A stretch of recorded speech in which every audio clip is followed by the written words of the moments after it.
রাসূলুল্লাহ এই বালিদিয়ার মসজিদে পড়েছি, ইয়া নবী সালামু আলাইকা, ইয়া রাসূল সালামু আলাইকা, ইয়া হাবিব সালামু আলাইকা।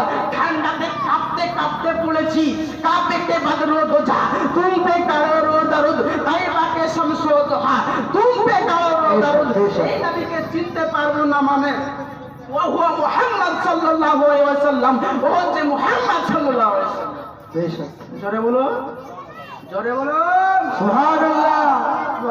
বিরাদার ইসলাম, আগে সর্বপ্রথম আল্লাহর নবীকে তাজিম করুন।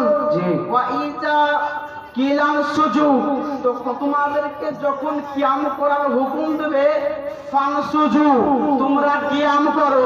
কে বললেন? আল্লাহ রাব্বুল আলামিন 28 পারার মধ্যে বললেন ওয়াইজা কিলাম সুজু, তোমাদেরকে যখন কিয়াম করতে বলা হবে ফানসুজু, কিয়াম করো। কিয়াম করে কি হবে? ইয়ারফাইল্লাহ, আল্লাহ তোমার সম্মানকে বাড়িয়ে দিবে। বেশক সুবহানাল্লাহ।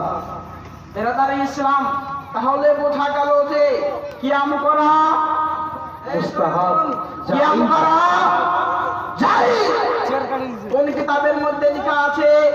কোরআন শরীফের মধ্যে লেখা আছে, হাদিস শরীফের মধ্যে লেখা আছে, বিরাদার ইসলাম জাওয়াহিরুল বিহারের মধ্যে লেখা আছে, আখবারুল আখিয়ার মধ্যে লেখা আছে, ফতোয়ায়ে রাজাবের মধ্যে লেখা আছে, ফতোয়ায়ে ফাইজুর রাসূল, সমস্ত কিতাবের মধ্যে আপনার একটি কথা আছে, সেটা হচ্ছে আল্লাহর রাসূলের জন্য কিয়াম করা জায়েজ জায়েজ জায়েজ।